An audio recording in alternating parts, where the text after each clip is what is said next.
For a new product launch, should I begin with an automatic campaign or a manual one? I believe that it depends really on your budget. I would be starting with both automatic and manual campaigns, and I would be usually with an exact match campaigns when it comes down to especially launch phase. And those handful of keywords, I would pick 5 keywords that are highly relevant to whatever I am selling, and then have each of those in their own campaigns. Reason for that is because we are gathering data at this stage.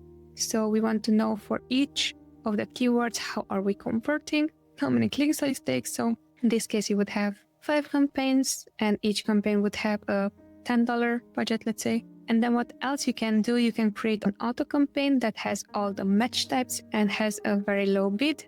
By very low bid, I'm saying if the suggested bid is, I don't know, $1, you're going to start 20 cents and then you're going to increase more and more your bids. See how it's going to work, what is the data that is bringing you, and then optimize from there. But that would be my process rather than which one should I start with. I will start with both. Now, it's also highly dependent on how competitive your niche is. What we're seeing, especially on the supplements side, because we also help brands that were selling supplements. Supplements are going to be very expensive. So even if you are just launching your product and you want to sell your product, there it's going to take more than just running campaigns. It's going to be also very important, the rest of the images, especially because people are very interested to see what are they going to ingest in this case, because they're supplements, right? So there, what we're seeing on our end, it's really important to account for as marketing budget, investing in good creatives as well.